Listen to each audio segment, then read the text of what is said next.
kita, Rasulullah SAW adalah manusia yang sehat, betul nggak Pak? Sakitnya Nabi konon ceritanya hanya 2 kali. Usia 63 tahun, seumur hidup beliau, sakitnya hanya 2 kali. Pertama di saat beliau diberikan racun di salah satu perang, di saat Nabi sedang beristirahat di salah satu tenda bersama dengan para sahabatnya, didatangi oleh seorang wanita, seorang ibu-ibu dari kaum kafir Quraisy menyamar dan memberikan sepotong daging, dan ternyata daging tersebut sudah dibubuhi racun. Pada saat Nabi sempat memakannya lalu dimuntahkan kembali karena ada bisikan dari malaikat, muntahkan, karena ternyata di dalam daging tersebut sudah ada racunnya. Tetapi ada sedikit racun yang sudah telanjur masuk ke dalam tubuh beliau, dan pada akhirnya Nabi Muhammad sakit. Lalu sakitnya Nabi yang kedua di saat beliau mau wafat. Pertanyaannya, apa rahasia beliau sehat? Ada satu kisah lagi di zaman Nabi. Ya, datanglah seorang tabib yang diutus dari negeri seberang, ya, ibarat kalau tidak salah dari Mesir, Kairo. Jadi si tabib ini diutus dari Mesir, ingin membantu, ingin memberikan pengobatan kepada kaum muslimin di kota Nabawi, Madinah. Ya, di kota Madinah. Pada saat itu namanya kota Yasrik, ya. Ya. Tapi setelah beberapa lama akhirnya si tabib ini pulang. Bukan karena tidak betah, tetapi ternyata tidak ada satupun orang yang berobat kepada beliau. Bukan karena tidak mau berobat, karena tidak ada orang yang tidak ada orang yang sakit ternyata. Nah, sebelum pulang si tabib ini mengunjungi Nabi Muhammad. Lalu beliau bertanya, "Ya Rasul, apa rahasia bahwa dirimu sehat? Apa rahasia bahwa kaum muslimin di kota ini sehat?" Apa jawaban Nabi? Pernah dengar kisah ini? Nabi mengatakan dengan tegas, "Benar, kami adalah kaum yang sehat karena kami makan di saat lapar, berhenti makan sebelum kenyang." Ini petunjuk buat kita Bapak Ibu sekalian. Hari ini jujur kita cukup prihatin dengan kondisi adanya pandemi. Tetapi bukan hanya karena pandemi. Sebelum pandemi Pak, rumah sakit rame Pak. Bukan hanya karena pada saat pandemi rumah sakit rame. Sebelum pandemi pun rumah sakit sudah rame. Orang yang sakit kanker di rumah sakit Darmais setiap hari saya lihat itu ratusan Pak. Orang yang sakit jantung di rumah sakit sebelahnya Darmais, rumah sakit Harapan Kita, rame. Kenapa begitu? Kenapa begitu Pak?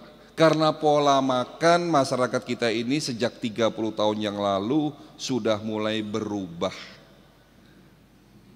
Sekarang saya mau tanya, kita buktikan, hari ini kita buktikan bagaimana pola makan kita. Siapa di antara Bapak Ibu, tolong tunjuk tangan. Siapa di antara Bapak Ibu yang di rumahnya tidak punya, saya tanya yang tidak punya, tunjuk tangan, tidak punya stok mie instan? Ada enggak yang enggak punya? Oke, pertanyaan kedua, siapa di antara kita, di antara Bapak Ibu yang di rumahnya punya minimal 3 jenis buah? Pak Ketua DKM punya 3 jenis buah. Yang lain? Padahal tadi saya sudah katakan, obat terhadap penyakit diabetes, jantung, stroke yang disebabkan karena tingginya radikal bebas. Radikal bebas terbentuk akibat proses oksidasi yang berlebihan. Ternyata Allah sudah menyiapkan penawarnya yang namanya antioksidan. Salah satunya ada di buah-buahan. Indonesia adalah negara dengan produsen buah terbesar di dunia. Buah di Indonesia paling komplit, harganya murah. Tetapi coba kita lihat hari ini, mohon maaf, siapa di antara Bapak Ibu yang di rumahnya punya minimal 3 jenis buah? Buah semangka di Jepang harganya 800.000 Pak, paling murah. Di Indonesia berapa? Tidak sampai 100.000. Pisang di Amerika mahal sekali, apalagi duren Pak. Di sini buah paling mahal duren, betul? Paling mahal duren. Tetapi kita lebih suka makan yang instan. Coba anak-anak cucu kita kalau diajak ke mall, disuruh milih makanan apa, mereka lalu menunjuk makanan restorasi. Kalau saya boleh sebut, Kentucky Fried Chicken, McDonald, makanan-makanan seperti itu yang disukai anak cucu kita hari ini. Ya.